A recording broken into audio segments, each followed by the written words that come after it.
আপনি যখন আমাকে ডিভোর্সে দিবেন তাহলে আমাকে বিয়ে করছেন কেন? আমার সৎ মায়ের থেকে জীবন বাঁচাতে, ওর সাথে সংসার করার জন্য না। আর তাছাড়া তোর মতো ছোট লোকদের না 2-4 টাকা দান করা যায়, তোদের সাথে সংসার করা যায়।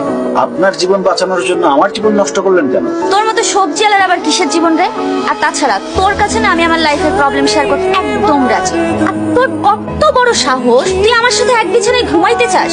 তোর নিজের লেভেলটা ভাবছোস একবার? তুই আমার সাথে আমার রুমে আমার বিছানায় ঘুমাইতে আসবি, এজন্য না আমি বালিশের নিচে গিট রেখে দিয়েছিলাম। দ্বিতীয়বার আমার রুমে ঢোকার আগে না তোর এই যে মাথায় ব্যথা পাচ্ছিস, এটা যেন তোর মাথায় আসে আগে। আমার রুম থেকে বের হ। আর তোর গা থেকে না সবজির ঘ্রাণ বের হইতেছে, আমার না জাস্ট সাফোকেটেড লাগতেছে। যাও আমার রুম থেকে বের হও। এই মাইটারে দেখছস কোথাও পালা যেতে? আমার তো 7 দিন ধরে জ্বর ছিল, আমি তো দোকানই বন্ধ ছিল 7 দিন ধরে। হ্যাঁ, আমি কিছু দেখিনি, আমি কিছু জানি না। সত্যি দেখছস? সত্যি করতেছি। আপা, এ হালার সাথে কথা বলে কোনো লাভ নেই কা, এ একটা বলদ। চলেন। ঠিকই করছস, এই আস্ত বলত। চল। এটা কোন ধরনের বেয়াদবি? ওরে বাবা রে, আপনি কোন মহারানী শুনি যে কাপড় ছুঁড়ে মারছে বলে একবারে মহাভারত অশুদ্ধ হয়ে গেছে? ভাবি, আমার মা মহারানী না হোক, কিন্তু কাজের বুয়া তো না।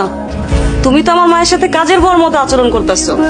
সে আমার কাছে কাজের বুয়া থেকে বেশি কিছু না, বরঞ্চ কাজের বুয়াই।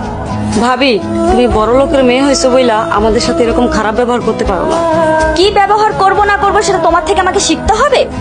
শোনো, আজ থেকে তুমি আর তোমার মা চাকরানির মতো আমার সব কাজ করবে। শোনো বউ, আমি তোমার মায়ের বয়সী, তুমি মায়ের বয়সের শাশুড়িরে চাকরানি বানাইতে চাও, তোমার কি একটু খারাপ লাগে নাই? বুক কাঁপলো না? না কাঁপেনি। আপনাদের মতো ছোট লোকদের জন্য আমার কোনো সিম্প্যাথি কাজ করে না। আপনারা মা আর মেয়ে মিলে ময়লা কাপড় চোপড়গুলো এখন ধুয়ে রোদে শুকাইতে দিবেন, জান? ভাবি, অসম্ভব। তুমি এবারের বউ, তুমি আমাদের সেবা যত্ন করবা, তা না করে তুমি উল্টা দিনের পর দিন আমাদের সাথে অত্যাচার করে চলছো। এই চুপ করো তো, তুমি বেশি কথা না বলে তোমাদেরকে যেটা বলা হচ্ছে সেটা করো। বৌমা একটা কথা শোনো।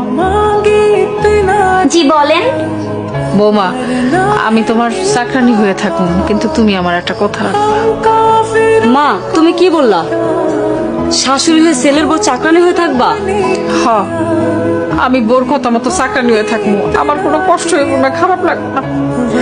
আমি চাকরানি হই, যা খুশি হই, তারপরও যদি আমার সন্তানটা ভালো থাকে, সুখে থাকে, তার জন্য আমি সবকিছু করতে পারি, প্রয়োজন হলে জীবনও দিতে পারি।